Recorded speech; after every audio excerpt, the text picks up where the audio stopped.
สบายดีชาวลาวนักต่อฮอสู้ทุกคนโอเคกันบ่สู้ลาวต้องสู้เฮาเกิดมาสู้เฮาต้องมีชัยชนะแน่ๆเพราะว่าเฮาบ่ยอมเสียเฮาก็ต้องชนะเฮาต้องเว้าว่าเฮาต้องการหยังเฮาต้อง make it clear เฮาต้อง make demands เฮาต้องบอกเขาให้มันแจ้งว่านี่แหละกูต้องการเฮาต้องการความเปลี่ยนจากระบบการที่ประเทศลาวใส่อยู่เดี๋ยวนี้กฎหมายมันบ่มีกฎหมายประเทศที่บ่มีกฎหมายคนเฮ็ดหยังก็บ่ได้รัฐบาลก็กำอำนาจอยู่ตลอดผู้ใดเว้าผิดหยังเขาก็สั่งคนมาฆ่าเขาก็เอาโยนเข้าคุกบางคนก็บ่ฮู้ว่าไปไสเขาก็มาจับตอนค่ำแล้วก็บ่ฮู้ว่าผู้นั้นไปตกใส่อยู่คุกบ่อนใดตายหรือยังเฮาก็บ่ฮู้เฮาบ่ยอมอีกแล้วเฮาบ่ยอมฟังเฮาต้องการความเปลี่ยนเฮาต้องการล้มรัฐบาลตัวนี้เฮาอยากให้คนลาวอยู่ทุกบอนเข้ามาเมืองลาวมี freedom เข้ามาเมืองลาวเพื่อจะสร้างพัฒนาประเทศบ้านของเฮาบ้านเมืองของเฮามันตกอยู่อันดับที่เป็นคนขอทานเป็นประเทศที่บ่มีหยังความรู้ก็บ่มีเงินก็บ่มีกฎหมายก็บ่มีตำรวจทหารก็บ่มีอำนาจอีหยังที่จะช่วยคนได้มีแต่ฟังจากสั้นเทิงแล้วก็ฆ่าคนจับคนเอาคนเข้าคุกบ่มีว่าจะช่วยเหลือคนนี่บ่แม่นตำรวจนี่บ่แม่นทหารนี่คือเป็นคนใช้อยู่ประเทศต่างๆเขาเอิ้นbodyguard เขาเอิ้นsecurity guards บ่แม่นตำรวจบ่แม่นทหารคุณภาพของมันแตกต่างกันคุณภาพมันบ่แม่นอันเดียวกันเพราะว่าเขาจ้างคนพวกนี้มาเฮ็ดบ่แม่นเฮ็ดด้วยใจทหารตำรวจเฮาก็ตามธรรมดาเพิ่นต้องรักษาคนต้องรักษาระเบียบรักษากฎหมายรักษาดินแดนรักษาคนของเฮาบ่ให้ไผมาฆ่าฟันลันแทงเฮาต้องมีกฎหมายตำรวจที่เฮาฮู้ว่าบ่ดีเขาจะส่งมาปราบเฮาบางเทื่อตำรวจผู้นั้นก็บ่ฮู้หยังบ่ฮู้ความผิดมีแต่ฟังคำสั่งเท่านั้นจะมาอ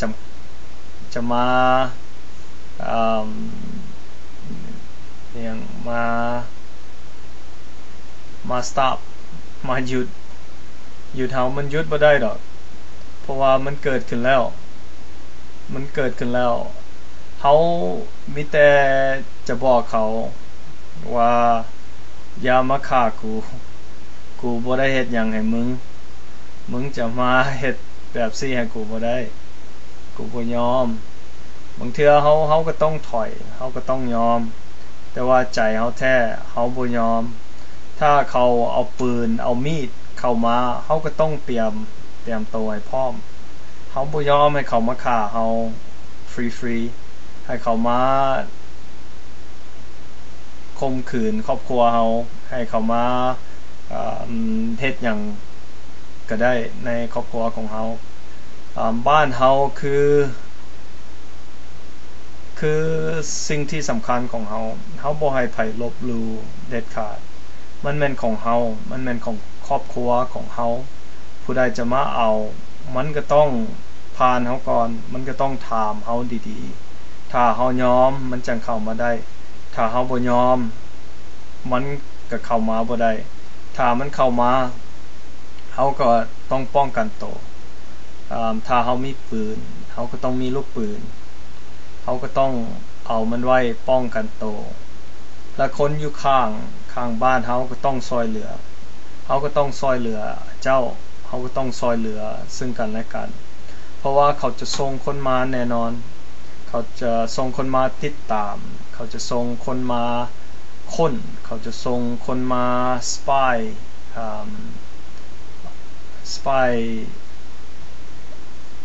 เพื่อเขาจะได้ information ส่งไปให้นายเขาต้องดูแลซึ่งกันและกันเขาต้องซอยกันผู้ใดแปลกหน้าที่จะเข้ามาบ้านของเขามาเพราะนั้นอย่างสอบแนมเบิ่งพวกเขาก็ต้องฮู้เขาก็ต้องประกาศให้ทุกคนฮู้ว่าคนผู้นี้เขาบ่ฮู้มาแต่ไสมันจะมาเฮ็ดนั่นเฮ็ดนี่ใส่พวกเขาก็ต้องตัดมันลงก่อนเขาก็ต้องจำเป็นที่จะส่งมันคืนส่งมันคืนบ่แม่นส่งคืนละมันต้องมีอันเก็บอันเป็นที่จะส่งมันคืนเพราะว่ามันจะมาทำลาย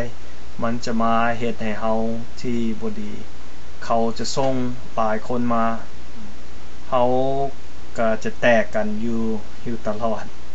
ถ้าเฮาบ่ยอมถ้าเฮาช่วยเหลือซึ่งกันและกันมันเฮ็ดหยังเฮาบ่ได้แม่นบางเทื่อ 2% มันจะจับเฮาได้เพราะว่ามันจะส่งคนมาอยู่ตลอด 2% มันจะจับเฮาได้แต่ 98% มันจะจับเฮาบ่ได้เพราะว่ามันบ่ฮู้ว่าเฮาอยู่ไสเฮาเป็นไผมันจะบ่ฮู้เด็ดขาดเพราะว่าเฮาบ่ยอมเอา information ให้มันถึงมันจะจับจะตีทรมานเฮาโยนเฮาเข้าคุกมันจะเฮ็ดทุกสิ่งทุกอย่างเพื่อจะเอาลายเซ็นของเฮาหรือเอาให้เฮาบอกมันว่าสิ่งที่มันต้องการเฮาบ่ยอมถ้าเฮาบ่มีหยังบอกมันก็เฮ็ดหยังเฮาบ่ได้ถ้าเฮาเซ็นลายเซ็นให้มันซ้ำกับว่าเฮาเซ็นใบตายของเฮาบ่ต้องเอาอีหยังให้มัน information ของเฮาบ่บอกมันก็เอาออกบ่ได้มันอยู่ในสมองของเฮาก็เอามันไว้มันเฮ็ดหยังเฮาบ่ได้เพราะว่ามีมื้อนึงถ้าเฮาได้โอกาสเฮารอดตายมาเฮาจะซอกหามันคืนผู้ที่ทรมานเฮาก็จะเฮ็ดมันคืนเพราะว่าเฮาบ่ยอมแพ้มันมาเฮ็ดให้เฮามันมาเฮ็ดให้ครอบครัวเฮาถ้าเฮาทุกข์มันก็ต้องทุกข์กับเฮาบ่ยอมเฮาต้องสู้แม้นบางเทื่อเฮาก็ต้องยอมว่าเฮาจะบ่เฮ็ดแต่เฮาต้องอดทนอดกั้นจนสุดขีดเพราะว่าความช่วยเหลือมันฮักจะมาหาเฮาความพยายามอยู่ใส่ความสำเร็จมันก็อยู่ที่นั่นเฮาก็ต้องสู้ไปตลอดบางทหารบางตำรวจก็ดีเฮาต้องฮู้ผู้ดีผู้ชั่วผู้ดีจะซอยเฮาขอให้เขาซอยบอกเขาว่าเจ้าเป็นตำรวจเจ้าควรรักษาเฮาบ่ได้เฮ็ดหยังให้พวกเจ้าจะมาฆ่ามาตีมาฟันมาเฮ็ดอันนั้นให้พวกผู้ฆ่าบ่มีหยังผู้ฆ่าอยากจะซอยเหลือพวกทานต้องซอยเหลือบอกเขาให้เขามาร่วมมือกับเฮาซอยเฮาให้เป็นพลังของเฮาบอกเฮาว่าผู้ร้ายจะมาผู้นั้นผู้นี้จะมาเพื่อเฮาจะเตรียมตัวให้มันพร้อมถ้าเฮาแลนเฮาก็ต้องแลนถ้าเขามาถ้าเฮาจะลี่ก็ต้องลี่เฮาต้องเอาตัวรอดก่อน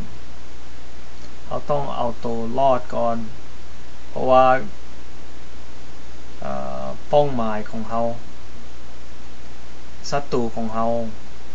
จะตายก่อนเขาโมเมนต์เขาจะตายก่อนศัตรูเขาจะตายก่อนเขา so เขาต้องหาทุกวิธีทางที่ถ้าเขาหนีเขาก็หนีได้แต่เขาจะหนีอยู่ล่าบ่ได้เขาหนีไปซอกหาวิธีแก้ไขมันเขาจะส่งคนมาบางเทื่อก็คนที่เขาไว้ใจคนที่เขาคิดว่าคนเก่งของเขาจะส่งมาถ้าเขารู้ว่ามันมาเขาต้องเตรียมตัวให้มันพร้อมเขาต้องจัดการมันเด็ดขาดถ้ามันบ่ได้อย่างจากเขาก็เป้าหมายของเขาก็เดินทางมันก็สะดวกกว่าเก่า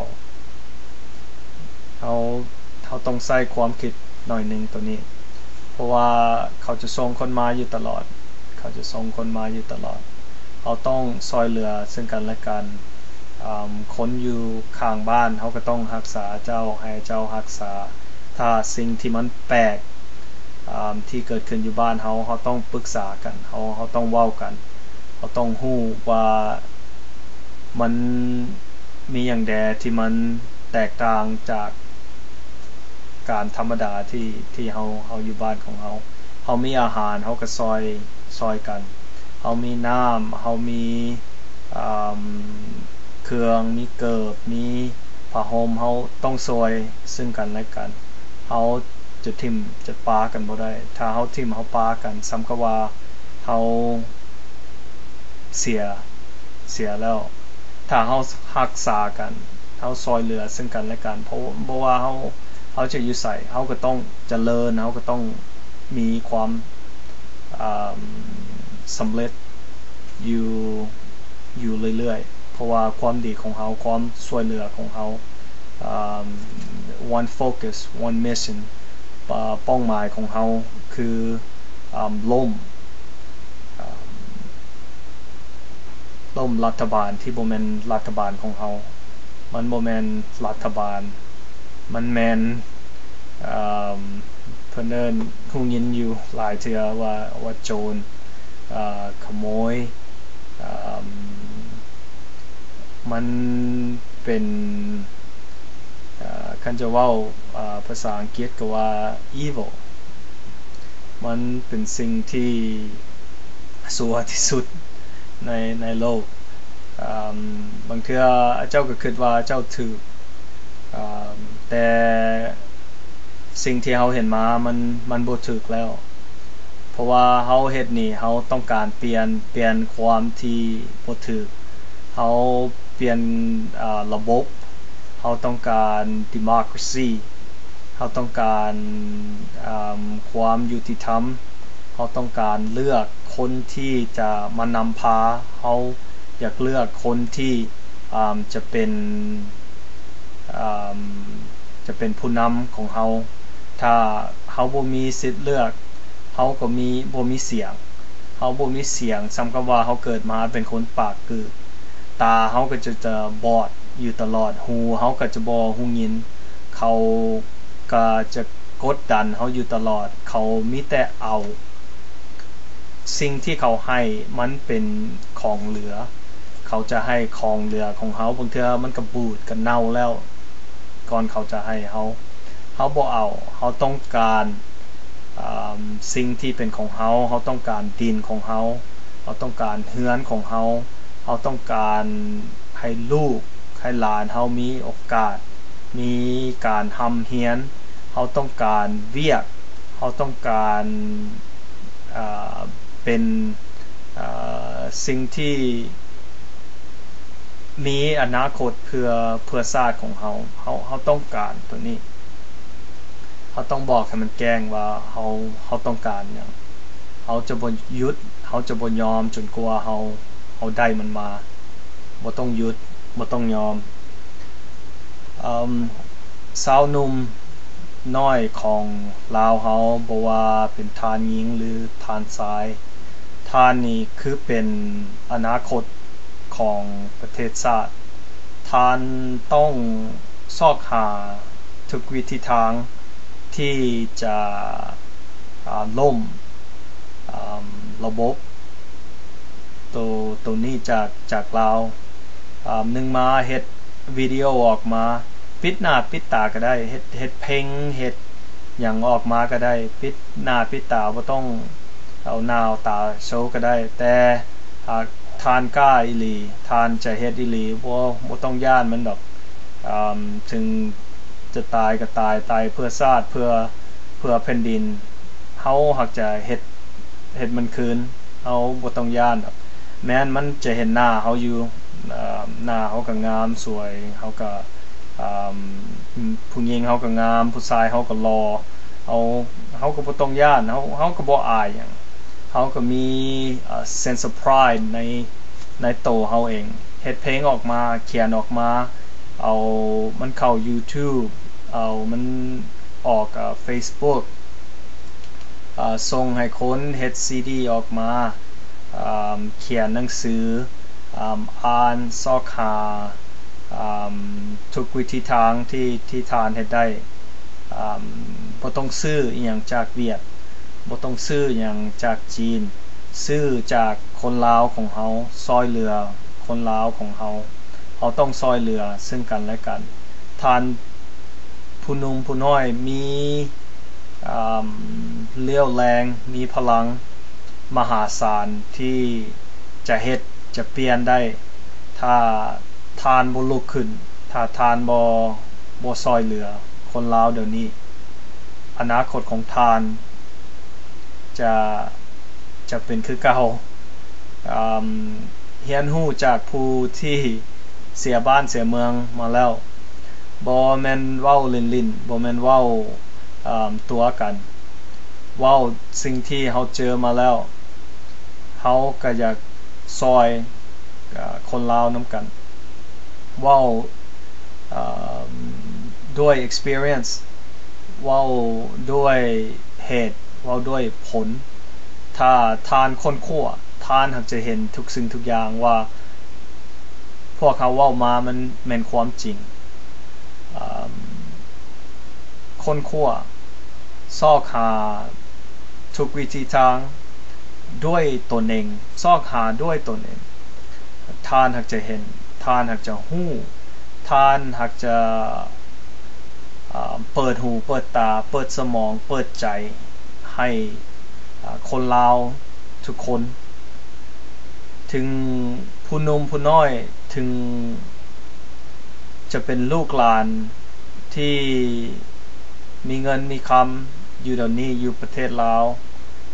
ผู้ทานนี่แหละมีพลังหลายต้องใช้ให้มันดีต้องรักษาให้มันดีเพราะว่าถ้ารักษามันบ่ดีมันจะหายไปเงินคำก็จะหายไปความรู้ก็จะหายไปบางเทื่อชีวิตของทานก็จะหายไปถ้าทานบ่เปลี่ยนถ้าทานบ่ซอยเหลือคนลาวซึ่งกันและกันเฮาเป็นคนลาวเกิดมามันก็มีกันสำนี้ถ้าเฮาบ่ซอยเหลือกันประเทศอื่นจะลุกลานจะเอาเปรียบเอารักเฮาอยู่ตลอดจะคมคูเอิ้นเฮาเป็นคนบ้านนอกอยู่ตลอดเฮาจะยอมบ่เฮาเป็นคนเฮามีโอกาสฮู้เฮามีโอกาสเรียนมันมีทุกสิ่งทุกอย่างในโลกที่เฮาถ้าเฮาค้นมันหักจะเห็นเฮาต้องค้นและความค้นของเฮามันจะเปิดโอกาสให้เฮาฮู้ว่าแม่นหยังคือความจริงแม่นหยังคือความตัวเว้าเรื่องตัวเฮาบ่ต้องฟังอีกแล้วอันคำตัวของรัฐบาลลาวปัจจุบันนี้เขาตัวแล้วก็ตัวอีกตัวบ่พอเขาก็ต้มเฮาพร้อมต้มบ่พอเขายังมากีมาบีบคั่นมาต่ำเฮาจนมันแหลกจนเฮาบ่มีหยังเฮาเห็นจากตาของเฮาก็ได้ยินจากหูของเฮาฮู้ในใจของเฮาสิ่งที่มันถูกมันผิด ถ้าเขาบ่ลุกขึ้นเปลี่ยนความผิดเปลี่ยนความบ่ยุติธรรมมันจะบ่เปลี่ยนเด็ดขาดมันจะบ่หนีจากประเทศบ้านเมืองของเขามันจะบ่หนีจากอกของเขาตายไปเขาก็บ่สบายใจขึ้นสวรรค์มันก็ขึ้นยากถ้าเขาบ่เฮ็ดเขาบ่ทำบ่ต้องฟังเขาต้องฟ้องกฎหมายอันนี้กฎหมายที่มันบ่แม่นกฎหมายของคนลาวมันบ่แม่นกฎหมายที่เขาจะใช้เป็นสิ่งที่ซอยให้เขาพ้นกฎหมายได้มันเป็นกฎหมายที่บีบคั้นที่บังคับที่เอาเขาเข้าคุกมันบ่แม่นกฎหมายของเขามันแม่นกฎหมายของเขากฎหมายที่บ่ยุติธรรมเขาบ่ต้องการเอาบ่ฟังอีกแล้วเขามาตัวมาหลอกมาต้มเขาอยู่ตลอดยนต์ตกเขาก็ตัวไฟไหม้เขาก็ตัวคนตายเขาก็ยังมาตัวกันเขาเรื่องซัวที่สุดเขาเฮ็ดเขาก็มาตัวเขาก็มาปิดเขาเอายาบ้าเข้ามาบ้านเขามาขายเขาก็มาปิดโสเพณีเขาก็เฮ็ดทุกสิ่งทุกอย่างคาสิโนเขาก็เปิดทุกบอนแต่เขาก็ปิดหูปิดตาเขาอยู่ตลอดเขาบ่ต้องยอมเขาเอามันแน่ๆอยากจะเว้านำพวกทานก็มี3-4 ข้อนี่แหละ1มาเขาต้องเว้าหยังเขาต้องการหยังเขาต้องบอกให้มันเคลียร์เขาต้องการเปลี่ยนเขาก็ต้องบอกว่าแม่นหยังเขาต้องการเปลี่ยนเขาก็ต้องบอกให้มันแจ้งเขาบอกเขาให้ฮู้ว่านี่คือเป้าหมายของเขา2มาคนหนุ่มน้อยก็ต้องลุกขึ้นซอยเหลือกันหนุ่มน้อยนี่มีพลังมหาศาลหนุ่มน้อยนี่มีโอกาสเพราะว่าเฮาเฮ็ดนี่เพื่ออนาคตของคนหนุ่มน้อยเฒ่ามาแล้วเฮาก็บ่มีหยังเฮาก็พลังเฮาก็น้อยแต่คนหนุ่มคนน้อยนี่มีโอกาสหลายมีadventure มีทุกสิ่งทุกอย่างที่ท่านจะเฮ็ดได้ท่านสำเร็จเมื่อใดท่านเปิดลาวให้โลกท่านอยากไปใส่มาใส่ก็สบายสะดวกสบายอยากเฮียนหยังก็เฮียนอยากเฮ็ดอยากสร้างหยังก็เฮ็ดท่านอยากมีความสุขท่านก็มีความสุขของท่านแต่ก่อนท่านจะได้มันมาท่านต้องสู้เอามันถ้าท่านบ่สู้ฟันเอามันจะบ่มาตกถ้าทานบ่แม่นลูกหลานคนที่หังที่มีอยู่ประเทศลาวมันก็จะบ่เกิดผลถึงแม้ทานจะเป็นลูกหลานคนที่หังที่มีแต่มื้อนึงเขาจะเอามันออกจากทานจะเสียบ่ทุกสิ่งทุกอย่างถ้าทานเสียบ่ทุกสิ่งทุกอย่างแล้วทานจะมีหยังแดบ่มีหยังเลย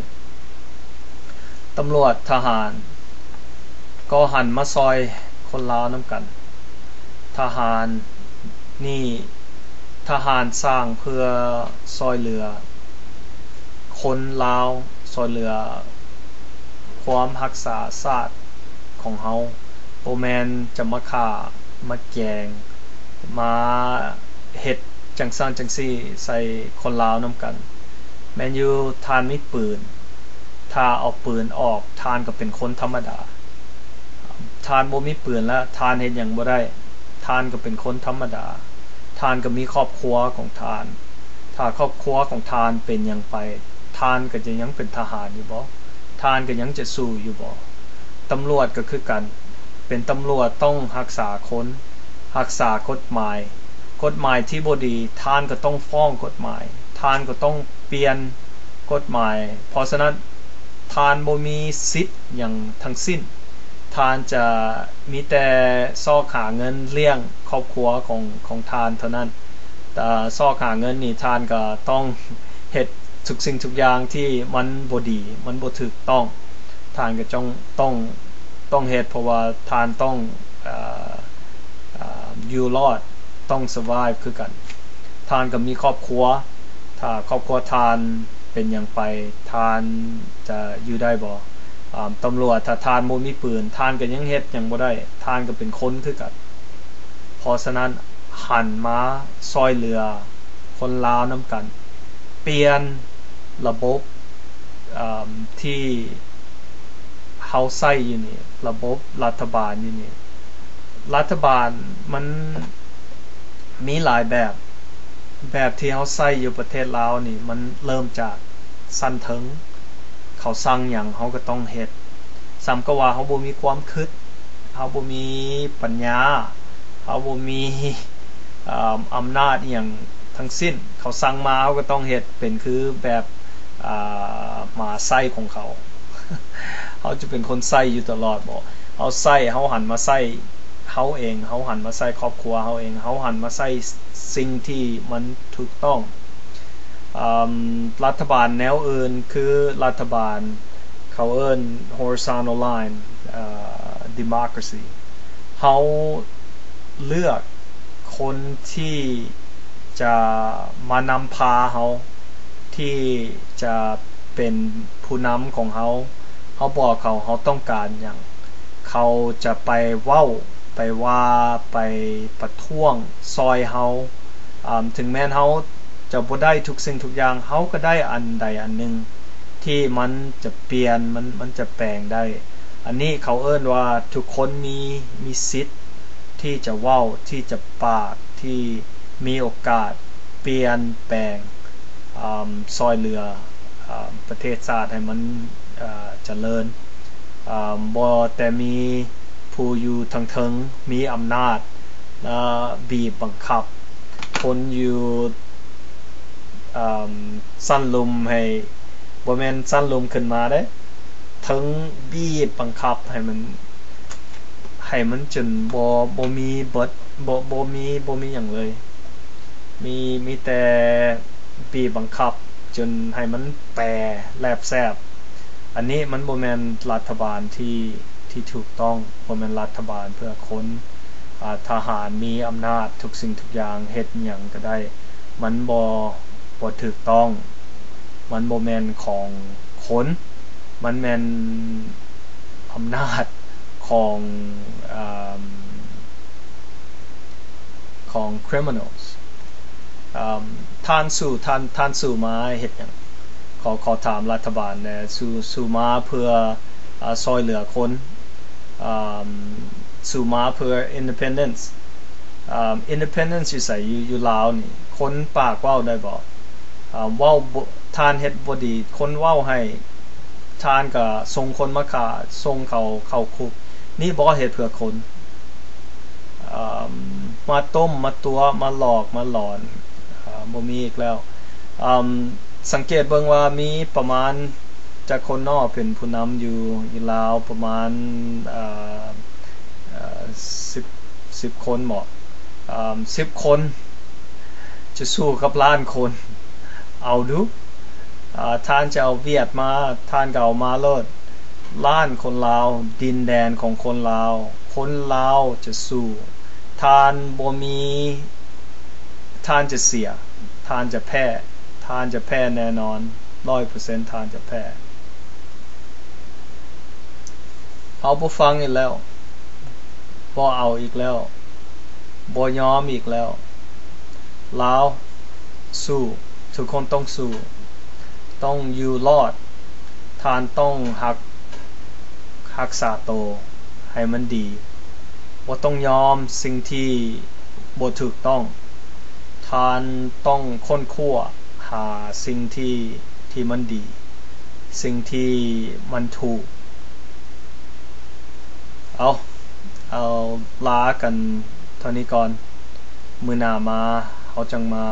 เว้ากันใหม่มาปรึกษากันใหม่ Alright peace